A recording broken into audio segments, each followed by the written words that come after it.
Okay, so let's go ahead and implement the insert method that we have created earlier.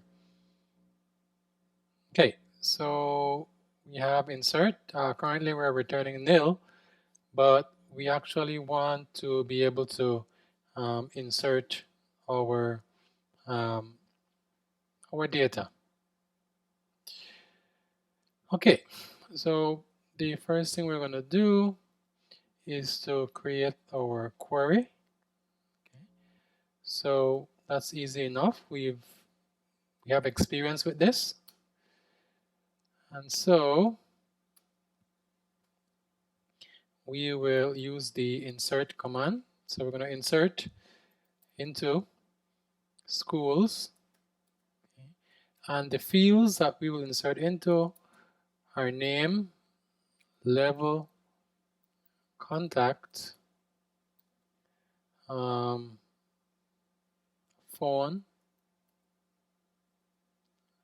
website, well, email, website,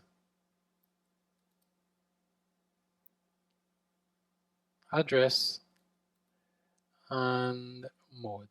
Okay, let me verify that. Name, level, contact, phone, email, website, address, and mode. Great. So we want to insert into these columns the values that we will get. So we're going to use our placeholders, $1, $2, $3, $4, $5, $6, $7, and $8, since we have 8 fields, 8 columns. Great. So these are the values, and we want to return, so we're going to say returning. Okay. So we want to return the ID, since we're going to need that later on. The created at column, as well as the version column. Okay, so this is our query. Again, nothing new. We've created queries in the previous series. Now, what is new is that I am going to collect the data fields, okay, into a slice. Okay, so previously I would have put all the data items inside our query function, but I want to do this just to show you that this is sort of a better approach, especially when you have a lot of fields. So we're going to create a slice, and since this slice can contain many different types, we're going to use the empty interface, okay, which signifies that the slice could be of any type. And so we want to actually include school.name, right? School.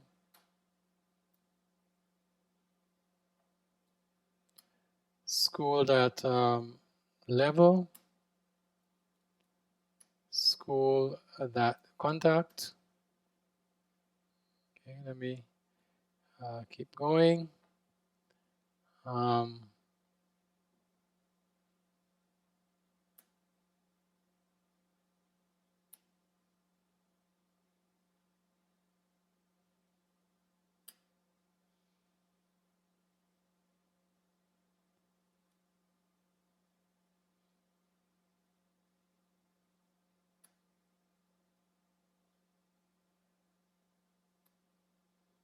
School.phone,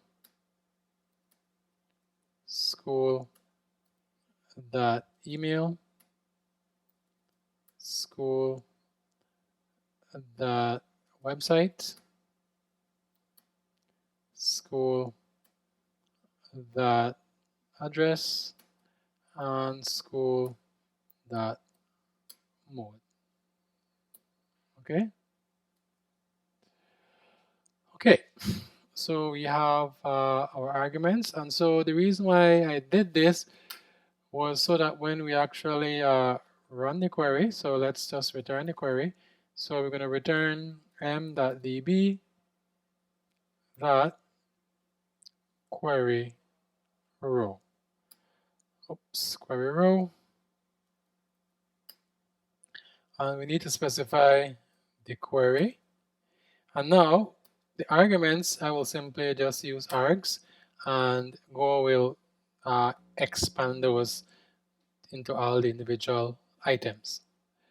All right, so much easier. And then I want to call scan. And since school is our pointer, it's a pointer to a school, then I can simply say, all right, school.id is where I'm going to place ID. School that created at is where I'm going to place created at, and school that version is where I am going to place the version. Okay, so when we are done, this school, remember it's a pointer, so whatever change we make to school here will be updated in the original school. Okay, and that's the reason why we can do this, because we have direct access to that school. Okay, so once we are done with that, then the next thing is to actually go into our create school handler. Right, so again, very straightforward. So we're going to go into our up here in API schools, and so we're going to go to our create school handler. All right, and so all we have to do is to create a school. So let's come down here. All right, we already have school here. It's a pointer. Okay, so we can use it because our insert expects a pointer to a school. All right, so we don't need this anymore. All right, so all I'm going to do is to create a school. Okay, and to do that, all we have to do is to call our insert method.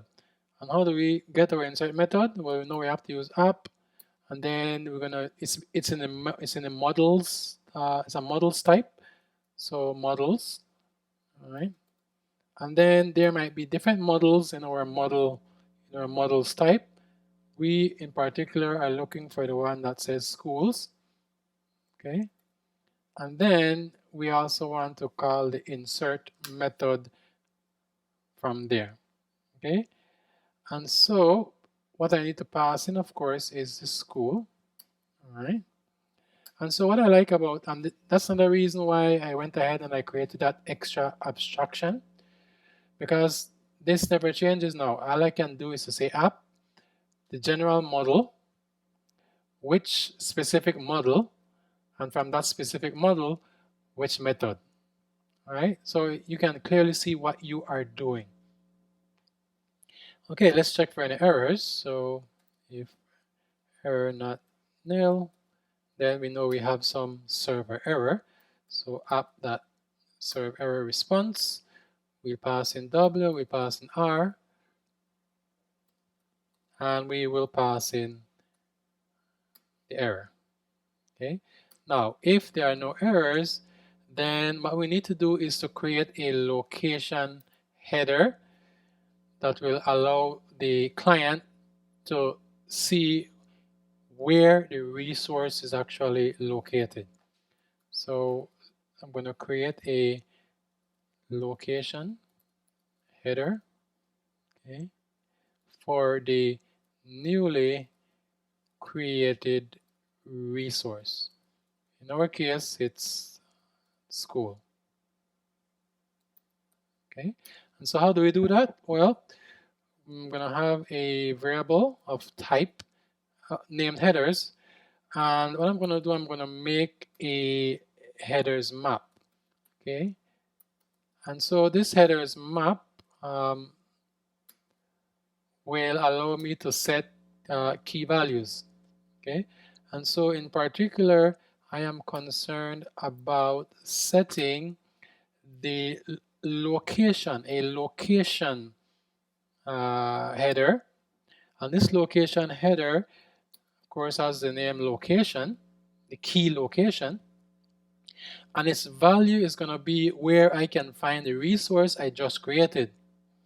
And so to create that value, I'm going to have to use printf because I want to create a formatted string.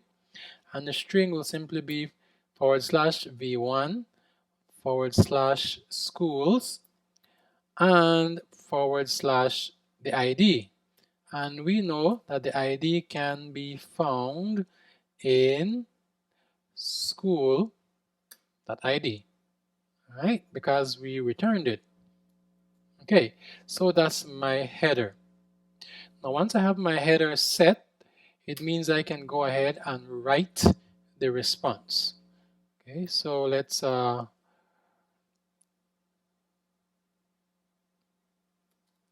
write the Json response. Okay, with, and we're going to use the status code 201, which simply means the resource has been created. Okay, so it's the created status code. Okay, and then of course we're going to have the body being the actual school. Right? So with the body being the school data and the header being the headers map. Right? So straightforward. So of course we know that returns an error, and so I'm going to say app.write.json, and remember we have to provide the W, we have to provide the status code, which we said is 201. We have to provide the data, which we said is school, and we need to provide the headers, which we said is the headers. So let's just fill in. So W, HTTP that status created. Okay, that's 201. Right? So this is 201. Right? And so the next thing we must provide is the data itself. So we'll use envelope and we will pass in school. Okay, and the value will actually be school. And once we have that, the last thing we need is the headers, which in our case will contain location, the location header. So once I have that, I'm just going to check for errors. So if error not nil, then I will simply say that there is a server error, WR and the error. Okay, so that looks about right. And so what I'm going to do now is to, well, I've saved it. Let's proceed to testing it. Okay, so let me start the server. Okay, so go run /API.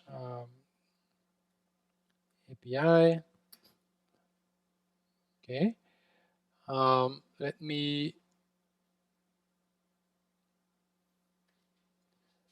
well, I need a body, so let me use the one from the last test data. This is this one. Okay, I'm going to copy that. I'm going to paste that. All right. And so now I'm going to simply call, I'm going to use curl. Right?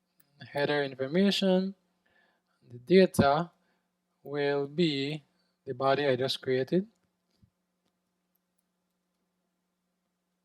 Okay, and it's going to be localhost colon 4000 v1/schools. Okay, so let me move this up. And so we get tell me internal server error, and it says the server encountered a problem, could not process the request. So it seems that I have a problem with my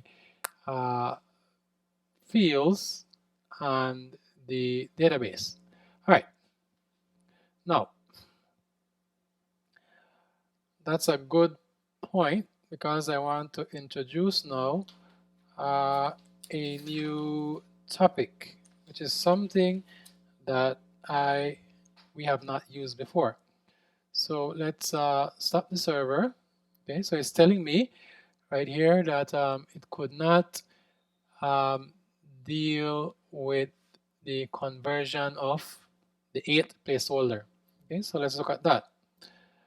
All right, and so if you see this error, this is the reason why. So let me close this, let me go back. Oh, schools. If you notice, not here, if you notice in our schools, okay, mode is an array, okay? It's an array, a text array. However, when I put mode, I did not specify that it should be treated as an array.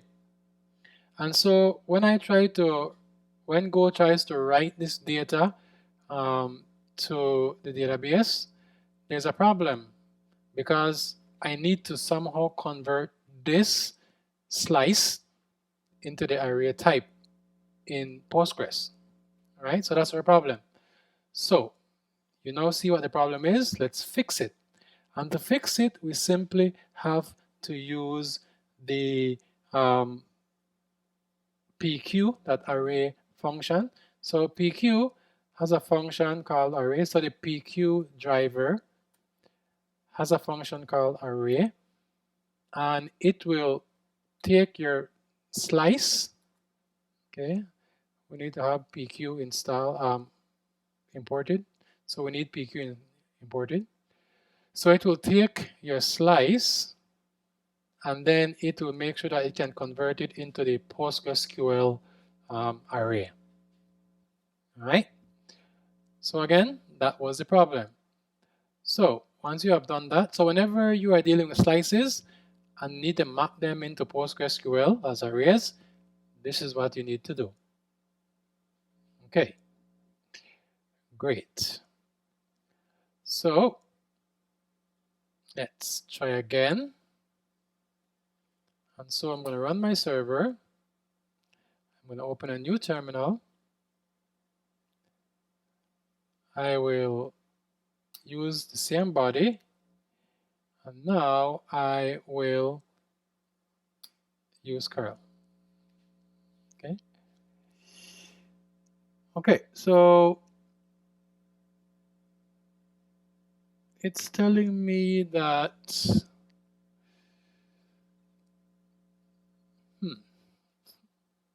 I'm sure. Let's see if I saved it. Oh, parameter 4. All right, let's go back to 4.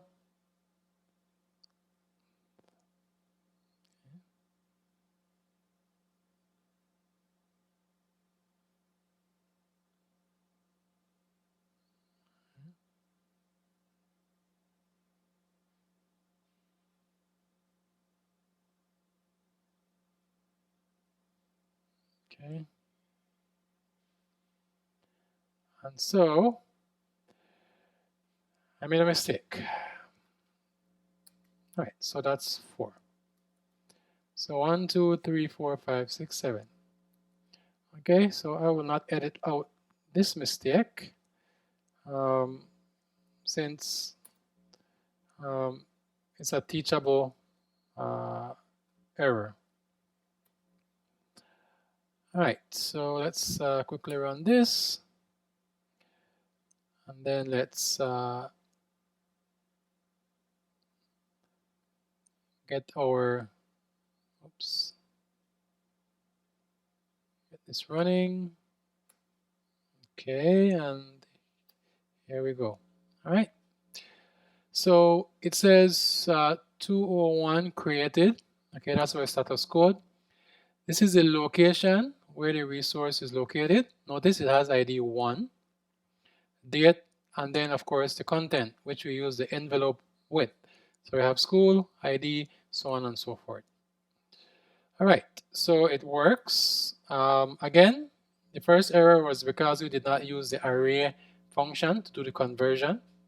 And the second error was just my mistake where I did not put 4. Now, we need to verify this. So let's go into PSQL. Okay.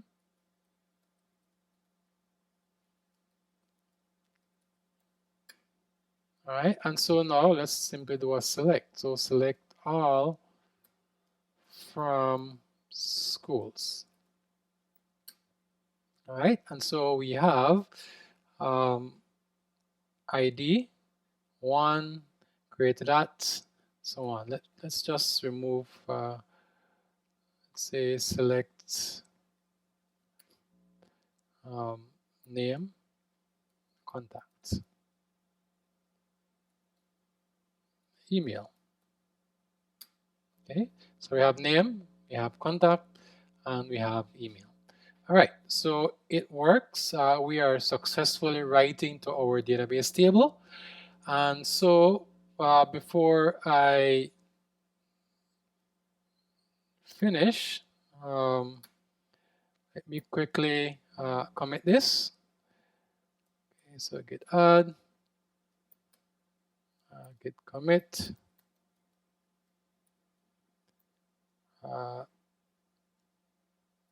added, implemented the insert method.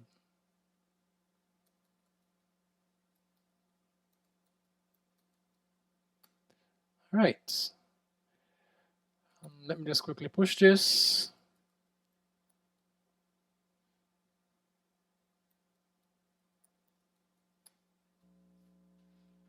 And we're good. So in the next lesson, in the next video, we will look at the U in CRUD. Sorry, not the U, the R in CRUD, where we'll be reading from our database. Of course, we will be calling it get. So we'll be implementing the get method. I'll see you in that lesson.